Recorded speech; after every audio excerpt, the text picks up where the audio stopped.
Hi friends, నా అక్షర ఆలోచనలను మీతో షేర్ చేసుకోవడానికి మీ ముందుకు వచ్చాను. నా ఆలోచనలు అక్షరాలుగా మార్చి నేను రాసిన కథ అతడు ఆమె ఇదే. ఈ కథ మీద ఎవరికి రేట్స్ లేవు. ఇది కేవలము నాకు మాత్రమే సొంతము. ప్రమోద్ డ్రగ్స్ నుండి ఎలా బయటపడతాడు? ఆనందరావు గారికి, రంగారావు గారికి ఎలా దొరుకుతాడు? పోలీసులు ఈ కేసును ఎలా సాల్వ్ చేస్తారు? మరి తెలుసుకోవాలంటే అతడు ఆమె అయితే పార్ట్ 22 వినవలసిందే. మరి కథలోకి వెళ్దామా? ఏది అయినా టైం రావాలి అంటారు. ఒక మనిషి కోసం ఇంకో మనిషి అర్థం చేసుకోవడానికి కాలమే మారుస్తుంది మనుషులనైనా పరిస్థితులైనా అని అనుకుని ప్రమోద్ తన గురించి చెప్పడం మొదలుపెట్టాడు. నీకు తెలుసు కదారా, నా చిన్నప్పటి నుండి ఎలా ఉండేవాడినో. అమ్మా నాన్న అన్నీ అమర్చారు, ఏ లోటు లేకుండా. కానీ వాళ్ళ ప్రేమను మాత్రం లాకర్లో దాచినట్టు బయట పెట్టలేదు అని నవ్వి, చిన్నప్పటి నుండి నా ప్రతి అవసరానికి ఒక్కో సర్వెంట్ ఉండేవాడు. వాళ్ళ పని చేయడము, జీతం తీసుకోవడం తప్ప వాళ్ళకి నాతో మాట్లాడాలని ఉండేది కాదు. అమ్మా నాన్నలే డబ్బు సంపాదనలో పడి నన్ను పట్టించుకోలేనప్పుడు డబ్బు కోసం పనిచేసే పని వాళ్ళకి నాతో అవసరం ఏముంది? ఇంకా చెప్పాలంటే మీరిద్దరూ అదృష్టవంతులురా. నాకన్నా నీకు ఆశ్రిత, ఆశ్రితకి నీవు తోడున్నారు. మీ ఇద్దరికీ ఆయం ఉంది తెలివిలా చూసుకోవడానికి. కొంతమందే చేసే పని డబ్బు కోసం కాకుండా మనసుతో చేస్తారు. వాళ్ళలో మీ ఆయం ఒకరు అని అభినవ్ వంక చూసి, నేను చెప్పింది నిజమే కదా అన్నట్టు చూశాడు. అవునని తల ఊపాడు. ఆశ్రిత కోసం ఏదో తెలిసిందన్నాడు. అడగాలి అనుకుని, వద్దులే, ముందు వీడు ఎలా డ్రగ్స్ నుండి బయటికి పడాడో చెప్పని అని అనుకుని ప్రమోద్ చెప్తుంది వినసాగాడు. నా ఒంటరి ప్రయాణంలో ఎందరినో కలిశాను. అందరూ నా వెనక ఉన్న డబ్బు కోసమే తప్ప నాలో ప్రేమగా మాట్లాడిన వాళ్ళు ఎవరూ కనిపించలేదు. స్కూల్ టైంలో ఏదో చిన్నవాళ్ళం కాబట్టి ఆటపాటలతో గడిపేశాను. ఇల్లు స్కూలు అలా గడిచిపోయింది. కానీ కాలేజీకి వెళ్ళిన తర్వాత ఇంటికి రావాలంటే కష్టంగా ఉండేది. చేతి నిండా డబ్బు, చుట్టూ ఫ్రెండ్స్ ఉండడం వల్ల కాబోలు ఇంటికి రావాలని అనిపించేది కాదు. ఆ టైంలోనే మురళి పరిచయం అయ్యాడు. మురళినా ఎవరు అని అనుమానంగా అడిగాడు అభినవ్. నీ అనుమానం కరెక్టే. వాడి వల్లనే నేను డ్రగ్స్కి అలవాటు పడిపోయాను. నిజానికి మనకి ఇష్టం లేకుండా ఎవరు ఏ అలవాటు బలవంతంగా చేయరవి. కొన్ని పరిస్థితులు మన మనసు మేధస్సు బలహీనపడి మనమే బానిసలు అయిపోతాము. మన బలహీనతలు ఆసరాగా తీసుకొని వాళ్ళకి కావలసిన విధంగా మనల్ని వాడుకుంటారు. ప్రమోద్ చెప్పింది నిజమే అనిపించింది అభినవ్ కూడా. ఫస్ట్ మురళి నన్ను చాలా కేరింగ్గా చూసుకునేవాడు. నాకు చిన్న అవసరం వచ్చినా ముందు ఉండేవాడు. నా నుండి పైసా ఆశించేవాడు కాదు. నా మనసు తెలిసినట్టు అడగకుండా నాకు అన్నీ తెచ్చేవాడు. నా ఇష్టాలు అయిష్టాలు అన్నీ మురళికి తెలిసినట్లు నా కోసం నాకే తెలియదేమో. ఒక్కో రోజు వాడితోనే ఉండిపోయేవాడిని. నేను ఇంట్లో ఉన్నానో లేదో అమ్మ వాళ్ళకి తెలియదు. నేను ఇంటికి రావడం లేదు అని ఇంట్లో పనిచేసే వాళ్ళు చెప్పరు. నేను ఇంట్లో లేకపోతే వాళ్ళకి పని ఉండదు. వచ్చిన అవకాశం ఎందుకు వదులుకోవాలి అనే ఉద్దేశం వాళ్ళది. వాడు ఫ్లాట్లో ఉన్నప్పుడు నన్ను చాలా చెంటిపిల్ల ట్రీట్ చేసేవాడు. నాకు ఒక అన్న ఉంటే ఇలాగే ఉండేవాడేమో అనుకున్నంతగా. కానీ నేను వాడికి బంగారు బాతు లాంటి వాడినని తెలిసేటప్పటికీ నేను పూర్తిగా డ్రగ్స్కి బానిసైపోయాను. ఎలా అని ఆశ్చర్యంగా అడిగాడు. ఏముంది, నేను తినే ప్రతి దానిలో డ్రగ్స్ కలిపి ఇచ్చేవాడు. నాకు తెలియకుండానే డ్రగ్స్కి ఎడిట్ అయిపోయాను.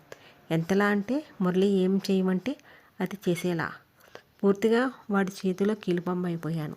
అప్పటి నుండి డ్రగ్స్ నాకు డైరెక్ట్గా ఇవ్వడం మొదలుపెట్టాడు. వాటి కోసము నన్ను డబ్బులు తీసుకుని రమ్మని చెప్పేవాడు. ఒక రోజుకి 1,00,000, 2,00,000 అలా రోజుకి వాడికి డబ్బు మీద ఆశ పెరిగితే నాకు డ్రగ్స్ మీద వ్యామోహం పెరిగింది. ఒకరోజు 10 లక్షలు కావాలని, లేకపోతే డ్రగ్స్ ఇవ్వనని చెప్పాడు. ఏం చేయాలో అర్థం కాలేదు. 1,00,000, 2,00,000 అంటే ఏదో మేనేజ్ చేయగలను. కానీ ఒకసారిగా 10 లక్షలు అంటే సరే ఏదోలో ఇస్తే మరలా అడిగితే ఏం చేయాలి అని ఆలోచన నా బుద్ధి చెప్తున్నా దాని పీక గట్టిగా నొక్కి ఇంటికి వెళ్ళాను. ఇంట్లో ఎవరూ లేరు. తెలిసిన విషయమే కానీ ఎందుకో భయం వేసింది. నా ఇంటికి నేను రావడానికి కూడా భయపడ్డానికి కారణము నా ఇంటిలో దొంగతనం చేయడానికి వచ్చాను. కొద్దిసేపు నా రూమ్లో వెళ్ళి ఆలోచించాను. నేను చేస్తుంది కరెక్టా కాదా అని. నా బుద్ధిపై నా వ్యసనమే గెలిచింది. ఇంకా ఏమీ ఆలోచించకుండా అమ్మ వాళ్ళ రూమ్కి వెళ్ళాను. లాకర్ టైప్ బీరువా, దాని పాస్వర్డ్ ఒకసారి డాడ్ అమ్మతో చెప్పినప్పుడు విన్నాను. వెంటనే ఓపెన్ చేశా. ఒక 10 లక్షలు తీసుకుని యథావిధిగా అక్కడంతా సరిచేసి బయటకు వచ్చేసాను. మరి అంకులు తెలియలేదా అని డౌట్గా ప్రశ్నించాడు అభి. ఏమో, అక్కడ ఉన్న పెద్ద అమౌంట్లో డాడీకి కూడా లెక్క తెలియలేదనుకుంటా. అది నా మంచికే అనుకున్నా. కానీ అలాగే ప్రతిసారి తీస్తే తెలిసే అవకాశం ఉంటుంది. దానికి నేనే ఏదో ఒక పరిష్కారం ఆలోచించాలని అనుకున్నా. ఏం చేశావు అని కుతూహలంగా అడిగాడు.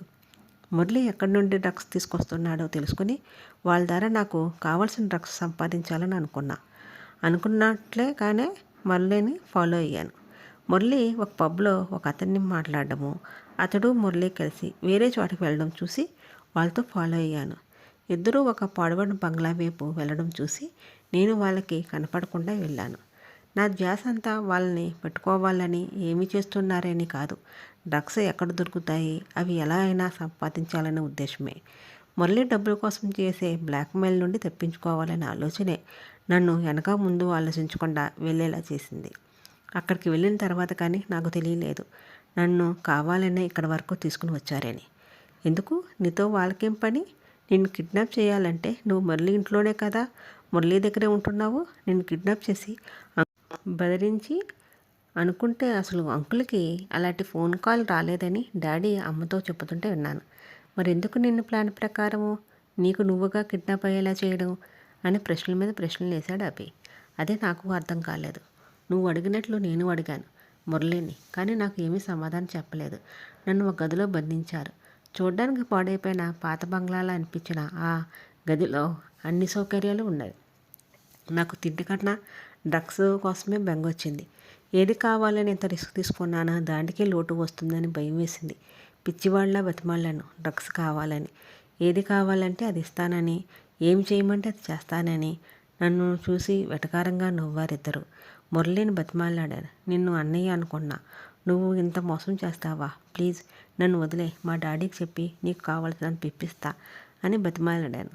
నువ్వు నా ఇంటి దగ్గర ఉండకపోతే సరిపోను, కానీ నా కోసం తెలుసుకుని వాళ్ళైనా వచ్చావు, అందుకే నువ్వు ఇలా అని నవ్వాడు మురళి. ఏం చేద్దామనుకుంటున్నావు? చంపేస్తావా? చంపేసే ముందు ఒకే ఒక్కసారి ఒక ఇంజెక్షన్ అయినా ఇవ్వు, లేకపోతే ఏదో ఒకటి ఇవ్వు. ఆ మొత్తం నన్ను చంపినా హ్యాపీగా చనిపోతాను ప్లీజ్ అని బతిమాలాడాను. మనిషి జగదార్థి వివేకం మర్చిపోతాడట. అలా అయిపోయాను. నా మీద నాకే అసహ్యం వేసింది. అయినా కూడా నాకు కావాల్సింది ఇచ్చే వరకు ఏదో ఒకటి చేయాలని డిసైడ్ అయిపోయాను. ప్రమోద్ చెప్తుంటే సైలెంట్గా వింటున్నాడు అప్పుడే. ఒక చెడు అలవాటు ఎంతనైనా దిగజారుస్తుంది కదా అనుకున్నాడు. అలాంటి పరిస్థితి తనకు వస్తుందని ఆ సమయంలో తెలియక వింటున్నాడా లేదా అని ఓసారి అభివంగ చూసి మరలా చెప్పడం మొదలుపెట్టాడు. అక్కడికి ఎందుకు తీసుకుని వచ్చాడు అనే ఆలోచన కన్నా నాకు కావాల్సిన డ్రగ్స్ ఎవరేమో అనే ఆలోచనే నాలో భయాన్ని నింపింది. అందుకే ఏది చేయడానికైనా రెడీ అయ్యాను. మురళి చెప్పింది ఒక క్షణం అర్థం కాలేదు. అందుకే మరలా అడిగాను, ఏం చేయను? నీకు చెప్పింది నాకు అర్థం కాలేదని చెప్పా కదా, నీ డ్రెస్ తీ అని కోపంగా అన్నాడు. ఎందుకు అని కంగారుగా అడిగాను. ముందు తాను విన్నది కరెక్ట్ అని అర్థమయ్యి. అంటే నీకు అర్థమయ్యేలా చెప్తా కానీ నేను చెప్పించేయి అని మరలా అన్నాడు మురళి. పక్కనున్న అతను నవ్వుతున్నాడు నన్ను చూసి. ఇద్దరి వంక భయంగా చూశాను. నన్ను ఏం చేస్తారనే భయంతో నాలో మొదలైంది. వాళ్ళిద్దరినీ ఆ క్షణాన్ని చూసి అని టేబుల్ మీద ఉన్న వాటర్ తీసుకొని తాగాడు ప్రమోద్. అసలు మురళి ఏం చేద్దామనుకుంటున్నాడు? ఎందుకు డ్రెస్ తీయమని అడుగుతున్నాడు? ఏమన్నా ప్రాబ్లమా? చూద్దామా నెక్స్ట్ ఎపిసోడ్లో. మరి చూడాలంటే నెక్స్ట్ ఎపిసోడ్ వరకు ఆగవలసిందే. నా కథ నచ్చితే లైక్ చేసి, షేర్ చేసి, కామెంట్ చేసి అండ్ సబ్స్క్రైబ్ చేయండి friends. Thank you so much.